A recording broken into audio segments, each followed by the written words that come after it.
it's Roland again. Today's task is self-improvement. I have 24 hours to make myself the person I want to be. The first thing on my list here is do a push-up.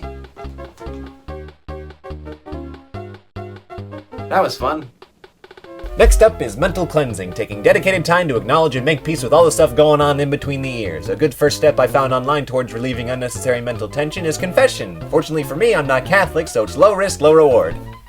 Let's get this ball rolling. Okay, I've been to Scotland. I'm not huge on capitalism. People over 90 and below 10 scare me. And I've played Rugrats Royal Ransom for more hours in my life than I spent with most of my extended family members. I might need to go deeper on that one. Escapism in video games, the harbingers of wasted time. There's so much to say about that feeling you get when you're deeply invested in a game to the point to where everything about reality just kind of melts away for a few hours. And if no one else is gonna do it, whether it's this grand, fantastical world that you can explore to your heart's content, or just a really engaging puzzle that takes your full focus, there are so many ways a video game can suck you in and make you forget about whatever's bothering you that day. And in my experience, just about everybody has one specific game that captures that feeling more than the rest, even if just by a little bit. That one game that no matter when, no matter where, you know you can boot it up and you'll instantly enter this state of peace and focus that is beyond satisfying. Skyrim, Tetris, Wind Waker, Mario 64, Katamari Damacy, God of War, f***ing golf. There truly is, in the wide sea of gaming as we know it, a game for everyone to jive with in this way. It's really special when someone who likes video games finds that one game that just clicks with them. So tell me, why the hell is this one mine? Rugrats Royal Ransom, my alma mater. I used to rent this game from Blockbuster back in the dark ages. I convinced my brother to let us rent it over this racing game that he wanted. I don't think he's ever forgiven me. Something about it just made such an impression on me when I first played it. Certainly the fact that I was a huge Rugrats fan is a major part of it, but it just instantly hooked me the second I entered the first level. It was my top game on my Christmas list after that, and I thought it was so cool that I got it, even though it was like a year old at that point, and it was a used copy, so it probably cost like, what, 20 bucks at most? But that's all I needed, baby! I played this game to death and back again. I would wake up at 5 in the morning to play this game. You're really just gonna have to stay with me on this one. There was something about the worlds that this game made that were so much fun to explore, and I could not get enough of it. Most games from this time in my life I might go back to once every couple years and be like, oh, that was a fun diversion, but I straight up play Rugrats Royal Ransom at least once a year. So there's the pitch. Let's dive in and see what the hell's going on with this game that hypnotized me so effectively. I want to go deep into the psychological implications of my attachment to this game. There's gotta be more to my love than nostalgia. Okay, here we go. My childhood copy was on the PS2, but this time I'm mainly gonna play it on the GameCube and see how the other half lived, and occasionally bounce between the two. Que sera, sera. THQ. I love logos. That's about all I can play of that, sorry. You do get an alternate theme that plays if you let the classic Rugrats theme run out, so that's nice. I think it fits the game a bit better. I'm not sure why they didn't use the Rugrats theme from the time. By this time there was a completely different rendition of the theme that played for the show, but hey, who gives a sh**? Alright, difficulty. Let's go with Baby Easy. I've learned my lesson. My kitty playset is almost finished, Pop. F*** you.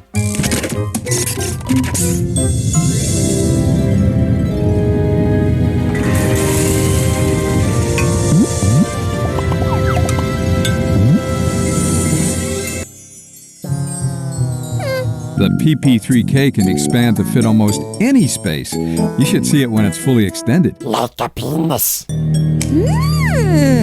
So, how about that plot, huh? Angelica takes over the Play Palace, steals all the kids' toys, and so they all have to work together to play through the world on the Play Palace and get to the top and cut off her head or something. I wasn't paying attention. I don't know if I'm ready to play on a giant castle, Tommy. I still got problems with the slime. Don't worry, Chucky, you'll be fine. Oh God, he's dead! Alright, here it is. Let's finally see the wonders of the game that I've been hyper-fixated on for nearly 20 consecutive years. Calm down, everyone. This is it. Brace yourselves, it ain't getting much more complicated than this. What a weird opening. Just having the main cast in a semicircle like a bunch of fucking theater kids. It is nice that they gave you this big open space to mess around with and get a sense of the controls. You even get to go into the Pickles' house. It's not at all accurate and offers you nothing in terms of gameplay, but hey, neither does college. And the backyard is pretty big, so that's pretty neat. It is a nice stomping grounds to mess around in before you embark on your journey. I'm just gonna put Phil in timeout because he probably deserves it. So we can play as Kimmy, Tommy, Chucky, and Lil. They all control exactly the same. They are literally just different character models on the exact same rig. So it just comes down to whose back you want to stare at for most of the game. Occasionally they may say something if you're good. Let's go while all the stakes thinks it's creepy Snopes is still sleeping. In terms of moves, we got a roll, a ground pound, a useless crawl, a jump, a double jump, which is really convenient, but it looks weird coming from toddlers. So our obvious first move is to get onto the playset. This is the Hover Vader. Oh my god, it's Cree Summer! So this actually acts as a really interesting lives system. You need 100 tokens to get onto the playset, and you can find them just about anywhere, but when you lose a level, you get booted back to the very bottom, so if you run out of babies on the playset and you don't have enough tokens, then your game is over. It's at least more interesting than just having a simple life counter at the top of the screen, because that would imply that the babies die. Also, Susie here acts as our omnipresent tutorial voice, just like real life. She'll chime in to tell you the rules of the level or what specific things mean, and Angelica will chime in to make fun of you. I am the queen.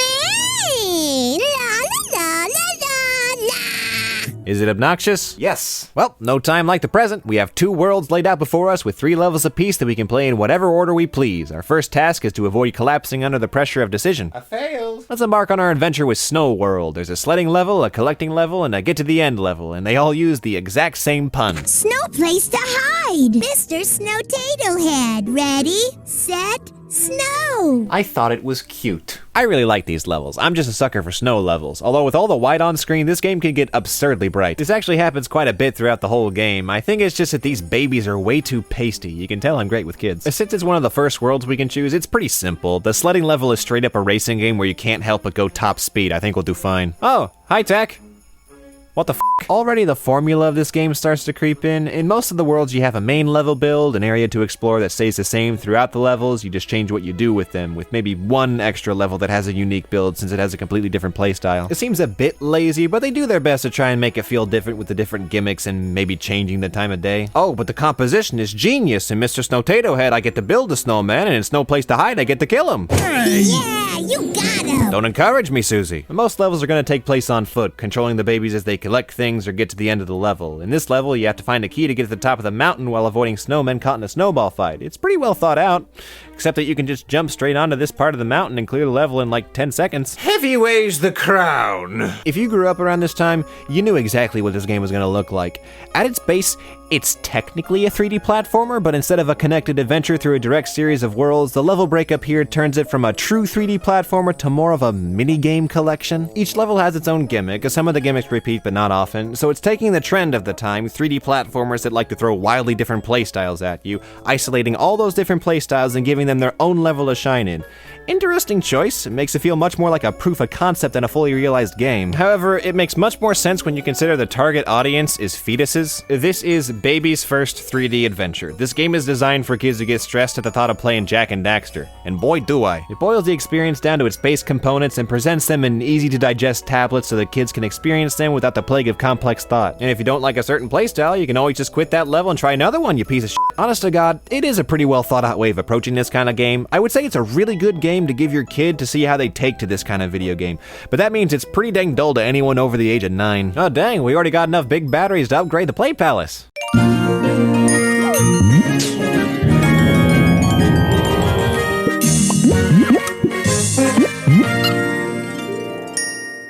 I love logos. Before we move on, I wanna hit Jungle World. Back when I was 5 and I first played this game, the first level I played was Monkey Business, and that's what hooked me on this game for 20 years. Let's chase that dopamine. You've got to catch the monkeys that stole all the bananas. Yeah, them for eating. Oh, I can feel it coming back to me. Something about the jungle setting with the water and the trees and the hippos. It's pure childhood bliss.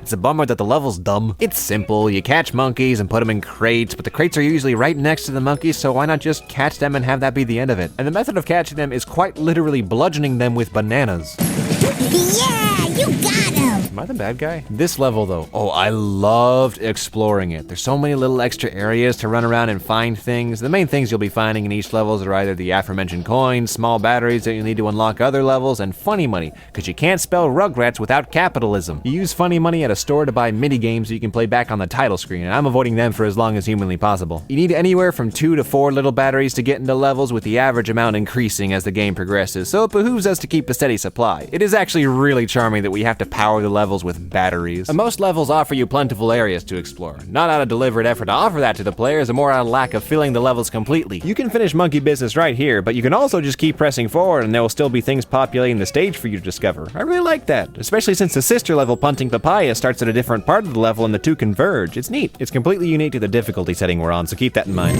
You should be a papaya grader when you grow up. You're good.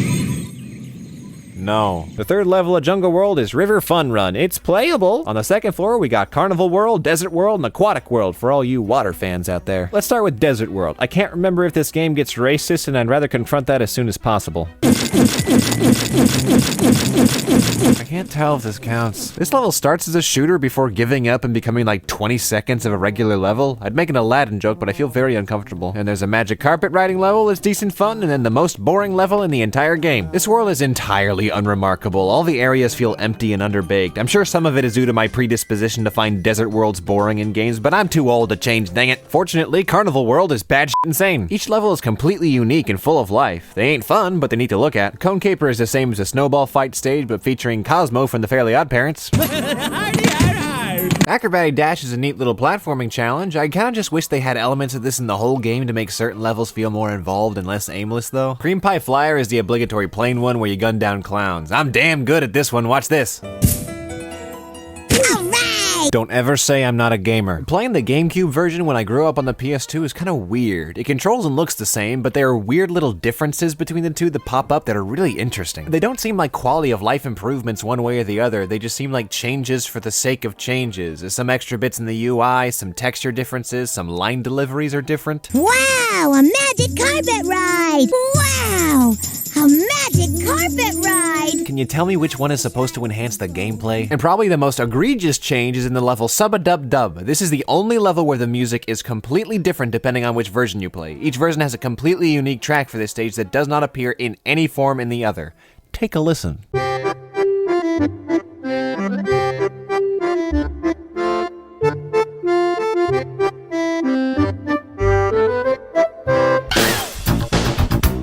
I wonder why they changed it. It's at this point in the game that I usually tend to lose steam, which is bad because I've only been playing for 10 minutes. There's nothing particularly that's going wrong, it's just that the levels feel much more like a chore to complete at this stage in the game. Not all of them are guilty of this, but it's always an exception for a level to actually keep your attention all the way through. At this difficulty level though, it's not essential to play through every single stage, so you can cherry pick if you want. I'm not gonna, but I'm still gonna complain. I'm from Missouri, dang it, that's all we're good at. On to floor 3, Space World, Dino World, and Medieval World stand before us. What excitement awaits behind— oh! I lost Lil. Oh wait, there she is. What the hell happened? Sorry Lil, I bring you back up, but from that height, there's no way your baby knees didn't explode on impact. Keep Phil company for me. When you think quality, don't think of this game. It's not too broken, but it's just broken enough to be funny. Like how I can make the babies disappear. It's okay, I didn't need them anyway. I can also combine the babies. I call this one Limmy. Or Kill. Anyway, floor 3, nothing too special. The moon is kind of fun because you get to play around with less gravity, but both the on-foot levels feel exactly the same and the vehicle section is actually terrible. Dino World is alright, it's good fun to ride the dinos, but I am not very good at it. Oops, the dino got tired of giving you a ride. Susie, he's dead. Medieval World is also very dull. You can either run through the level with useless contextual power-ups or an incredibly cumbersome bow and arrow. Whoop-dee-dee. I think what this game suffers from is a poor balance between freedom and restriction. Each vehicle or item comes with a built-in crutch, which is fine, but you need to give me some incentive to work with the crutch, or better yet, build the level around it, so I had to make the crutch work for me, instead of just jumping around in a dune buggy 50 f***ing times because I can't get the trajectory just right, or just stopping and fiddling with a slow-ass bow and arrow for a bit. And I have no idea why, at the literal end of the game, they suddenly decided to make the levels so much more open. Earlier levels had some neat platforming challenges to work with in order to get from point A to point B, but now I'm just roaming around a field with nothing to do. Oh, but now I can pick up a shield, which makes me invincible to attacks, so even now if I do find an enemy, it doesn't even f***ing matter. It's been a while since I said anything positive about this game. Rest assured, it is one of my favorites. I do still love it. I have positive things to say about it. Just give me a minute. The music is nice. It has those weird Rugrats noises that I like. The overworld theme can be a little grating, though. I've affectionately given it the title Existential Crisis of a Clown.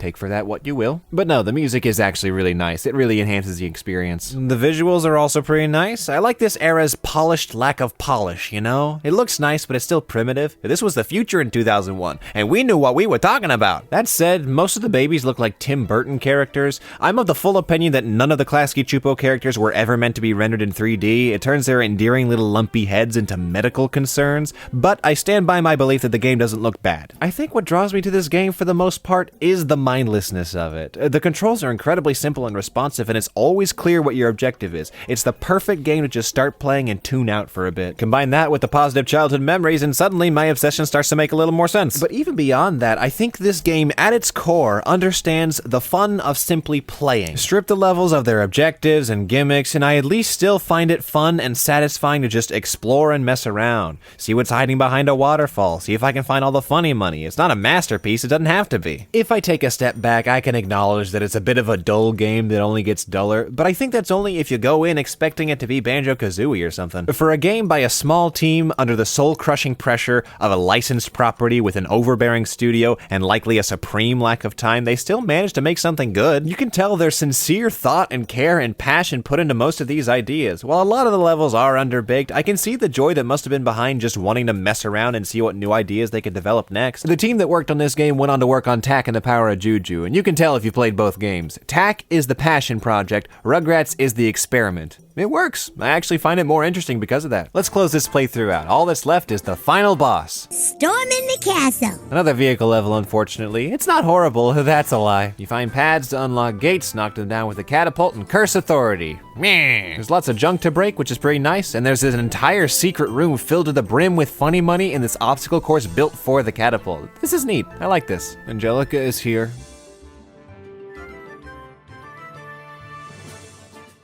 We make our way through the castle courtyard, knocking down everything in our path. We knock down the last set of doors right underneath her main tower, and... Oopsie daisy! Looks like Angelica slipped on her bubble soap. I'm sorry? That's it? No final boss? This was all the journey culminated in? F***ing whoopsie daisy? Not sure what I expected, but I'm pissed either way. We get a final moment of Angelica's comeuppance, and the credits roll. We have finished Rugrats Royal Ransom. Sit back down, we ain't done yet. We have more to cover, but for all intents and purposes, that's the game. What do we think? It f***ing sucks. Of course it sucks. Did you think it wouldn't suck? But I like it. It's cute, it's simple, it gets the basics down right. If you give this game anything below a C, you're just being mean. There's some excellent craft on display here. The levels are pretty to look at, the set pieces are composed really well, and most of the levels are organized perfectly for gameplay and exploration. While I complained to no end about the gimmicks, they did spice things up a little bit. Most of them were well executed, I can't really fault them. And for the kind of game it is, a collection of activities, it does what it sets out to do really well. But I am not satisfied. This game is boiling over with potential that is hindered by the structure the developers chose. Here is my pitch for how we can make the game better. For starters, try your darndest to make each baby unique. Why not take some of the ideas in each of the levels and make them specific to a baby, like when they would pretend to be superheroes with unique abilities? Give Chucky the bow and arrow, Tommy the snowball, etc., etc. Next, get rid of the individual levels. Embrace the Banjo-Kazooie parallels completely. We're making it fully open world. You're in a world and there are a set number of tasks to do. You can do any of them with any baby, but whatever baby you choose will change the way you go about the task. Like if you're herding monkeys, as Tommy, you already have something to throw at them, but then as Kimmy, you have to corner them and maybe she has a dash or a roll that gives her a little extra speed boost that she can use to catch them, something like that. I still like the play palace. That's a good hub world. You can go freely between the worlds, and it should be apparent that the worlds are made up in the babies' heads, but I want the play palace to be huge. No fixed cameras. We are controlling the babies, exploring these grand halls with little things that we can do in them that may or may not service the overall goal, or might just be fun little distractions because they're babies and that's what they like. Maybe all the stuff you can do in the overworld grants you just funny money, but in that case, we gotta make the funny money worth more than just extra minigames, so I don't know. There has to be a clear progression of worlds, a full epic story. I want cutscenes that give me contextual reasons we gotta go to Dino World. And it all culminates in Medieval World, which is exactly what they want to do anyway, because the final level is medieval themed. You can have the business with the catapult, but the second we clear that last door, we are in a grand boss battle that utilizes everything we've seen in the game so far. We're platforming different places and trying to hit Angelica, using all the different babies to attack her and collect our toys back, and it ends with all the babies with their toys in hands, activating the chute that sends them all, including Angelica, back to the bottom. We have our little ending cutscene, maybe something different depending on how much we collected, and bam! The end.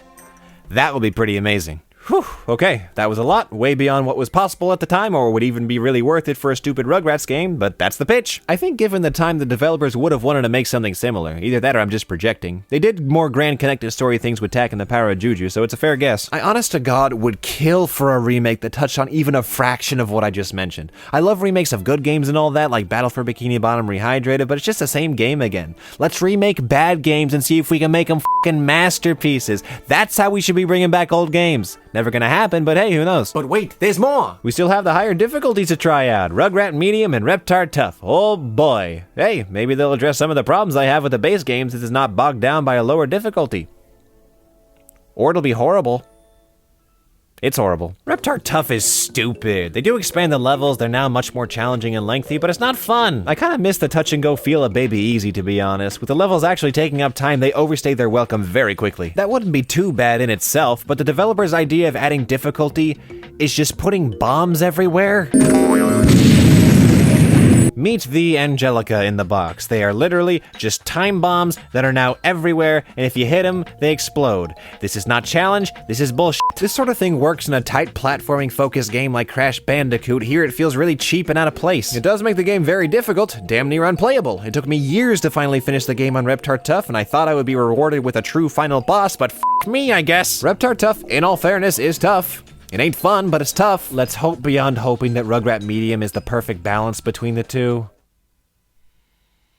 Rugrat Medium is the worst of both worlds. Take the underbaked levels of easy with the bombs of tough. There you go.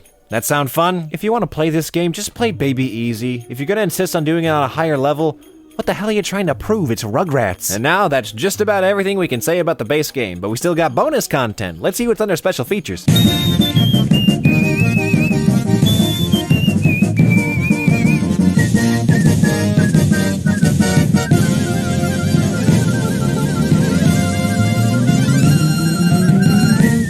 Ouch. Alright, how about them minigames? I unlocked all of them. Please let it be worth it.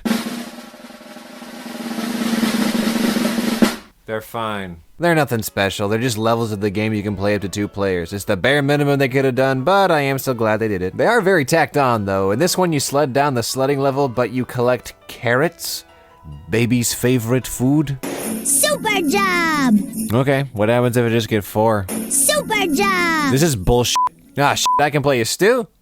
I can play as Dill? These would probably be fun things to mess around with a couple of friends just to kill some time. I wouldn't lead with this at a party, though. It's good that they're here, but they're here more as a formality than anything. And with that, we have officially exercised every last talking bit I can think to bring up about Rugrats Royal Ransom. I feel like a completely different person. Still pathetic, but at least I got to talk for a bit. That was fun. I have no expectation of convincing anyone to give this game a try, nor do I really think I want anyone to. There are some hidden gems that I feel really excited to share with people and give them the attention they deserve, but Rugrats is a really hard sell. Most of the deep love I have for this game was sheerly the fact that I grew up with it. But in revisiting it, I am glad that I found that it really isn't that bad, especially for the time. I stand by all my criticisms, but it is exactly the game it sets out to be. I still love exploring the worlds. I still have never gotten every single bit of funny money in the game, so there's some areas I haven't discovered. I still love this game, flaws and all. Don't worry, it's not my favorite game of all time or anything, but it is my 9th favorite, so there you go. I can at least recommend it over other shitty licensed games from the time, and especially if you liked Rugrats or have fond memories of when it was running back then, by all means, give it a try. It's not hard to find, just keep your eyes peeled. That said, if this game looked completely uninteresting to you, do not buy it. There is nothing here for you. I'm kinda saddled with this game. It's too far ingrained in my personality. I'm pretty sure I'd disintegrate if I tried to remove it. There are worse games to have such a connection to, though. So what is the takeaway? Nothing really, I've just wasted your time. If I had to ascribe a moral or message, I would say take some time to figure out what your go-to Zen game is. Explore that for a bit and you're bound to discover something about yourself. For example, I found out that I'm incredibly simple but well-intentioned. I'm considering that a win in my book. Yep, I'd say Self-Improvement Day was a decent success. I have no evidence to support that claim, but it feels good to say. As much as I tease, I am grateful for this game. It helped me through some tough times, and it still manages to make me feel relaxed when I'm playing it. Well, I can close out this playthrough with full closure, knowing that I'll probably play it again in what, 5 months? See you then, babies.